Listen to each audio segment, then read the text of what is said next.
The fact that Jesus died should be stressed in the presentation of the gospel.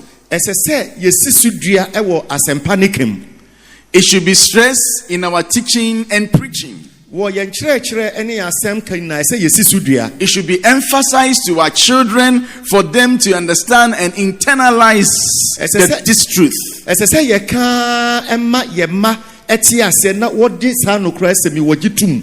All should be persuaded beyond all every reasonable doubt that Jesus died.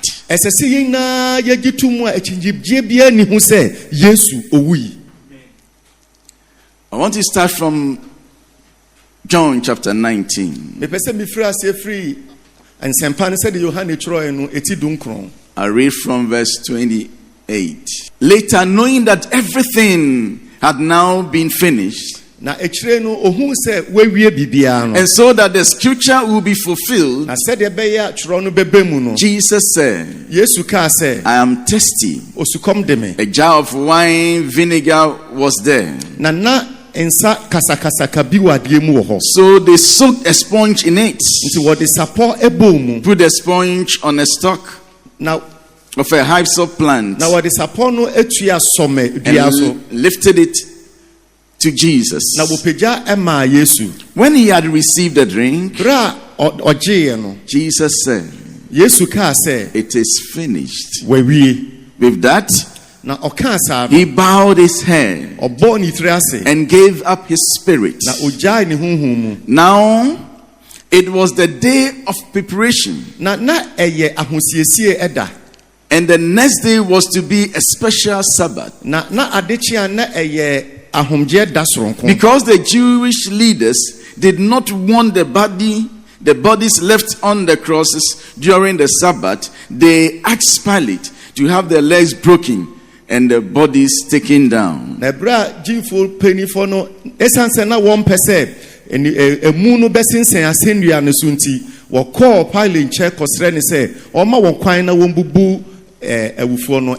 See, the Romans typically left decaying bodies on the cross.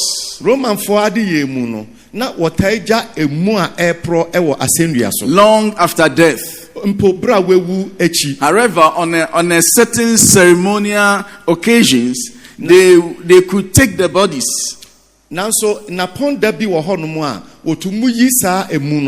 do that. They bring the bodies down early, and the breaking of the legs would facilitate the death of the person who is crucified.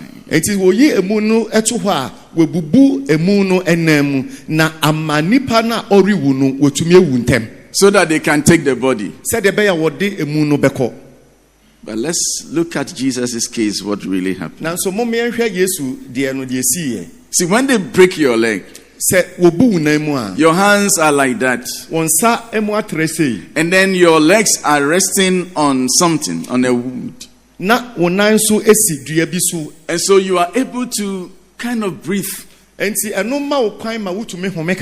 when they break your legs, the arm strength will not be able to hold you.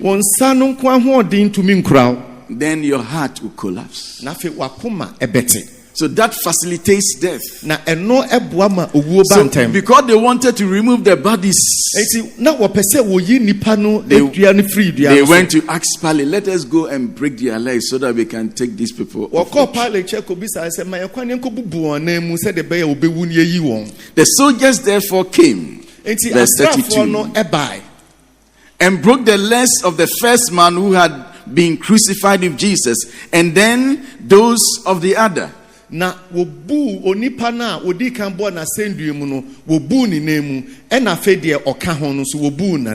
when they came to Jesus and found that he was already dead, they did not break his legs.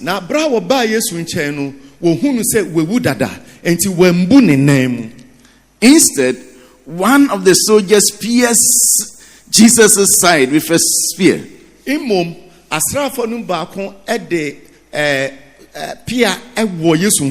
Bringing a sudden flow of blood and water. Now,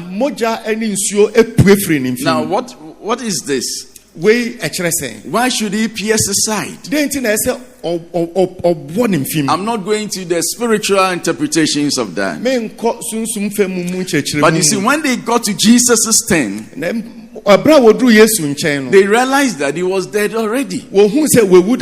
Now, but to prove that he was actually dead,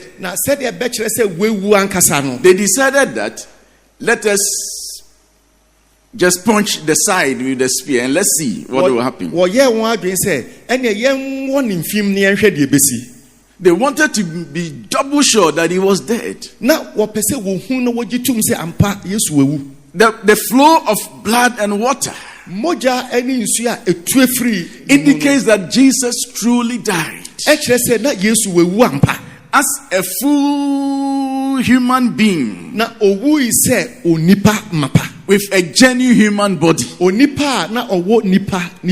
So Jesus died. Jesus died. We should have this in our spirit that Jesus died. Our